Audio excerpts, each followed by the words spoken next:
Ça aurait été l'argument il y a 10 ans. Les gens auraient dit, l'eau, c'est de l'eau. Comment une eau peut-elle être différente d'une autre? Si l'eau est débarrassée de ses impuretés, l'eau, c'est de l'eau. Cela aurait été l'argument il y a 10 ans, mais plus maintenant. La science moderne dit clairement que, selon ce avec quoi l'eau a été en contact, en fonction de ça, elle se comporte différemment. C'est un fait établi aujourd'hui, parce que l'eau a de la mémoire. Maintenant, quand on parle de Gangajal, l'eau du Gange, si elle est importante, c'est parce qu'elle coule à travers certaines terres, elle coule à travers certains terrains, qui ont un certain impact. Et ce n'est pas depuis une ou deux générations, depuis des centaines de générations. Les gens font leur sadhana spirituel, ils sont en contact avec cette eau, la qualité de cela est là dans l'eau. Sundarbal Bahuguna a essayé de prouver cela aux gens, ne s'est pas passé grand-chose malheureusement, mais sa propre santé a été immensément transformée, rien qu'en vivant sur les rives du Gange. Maintenant, est-ce juste de l'émotion? Non, mais en même temps, l'eau est-elle comme avant dans le Gange? Non, parce que l'eau que vous buvez aujourd'hui est retenue dans un barrage, à 2, 3 endroits différents, et un barrage la retient là longtemps avant de la relâcher. Ce n'est plus la même chose malheureusement. Ça c'est une chose qu'on n'aurait pas dû faire. Si on veut de l'électricité, il y a tellement d'autres moyens de le faire. Ça c'est une chose qu'on n'aurait pas dû faire parce que le Gange avait une qualité particulière. Maintenant on a construit un barrage à travers, dans l'Himalaya, ce qui n'est absolument pas nécessaire.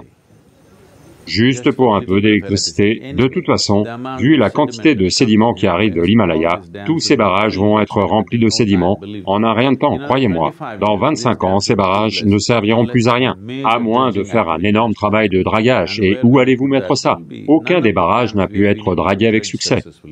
Les barrages sur le Mahanandi Hirakud, tout est complètement rempli, ils sont inutiles maintenant. Simplement du fait de la quantité de sédiments. La quantité de sédiments qui arrivent dans la région himalayenne est probablement 25 à 50 fois supérieure à celle d'une rivière normale, simplement à cause du relief et de la nature du terrain.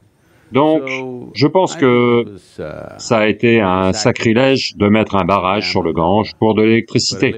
On aurait pu la produire de tant d'autres façons.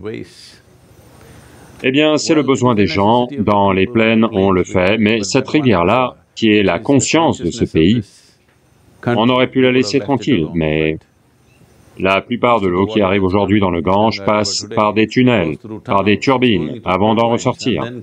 Donc, je ne peux pas vous assurer que c'est la même qualité maintenant, mais quand même, que vous y croyez ou non, si vous touchez l'eau, vous verrez, elle est très différente. Parce que j'ai marché dans l'Himalaya pendant 27 ans d'affilée, chaque année j'y suis retourné. Bien des fois j'ai bu juste un verre d'eau, je le bois, je n'ai pas besoin de manger quoi que ce soit, toute la journée je marche. Juste un verre d'eau. Tu te remplis l'estomac d'un verre d'eau, ça te porte toute la journée, cela n'arrive nulle part ailleurs. Si tu vas dans les hautes régions, si tu vas vers Go, vous savez, Gomukh et ces zones-là, l'eau est définitivement spéciale. Quand elle descend avec toutes ces turbines et tout, ce n'est plus la même. Mais quand même, elle est différente de ce que tu trouves ailleurs. Donc cela n'est pas un aspect émotionnel, cela a une base scientifique. Malheureusement, on ne maintient pas cette atmosphère. On détruit l'atmosphère et on s'attend à ce que l'eau reste la même. Elle ne le sera plus au bout d'un moment.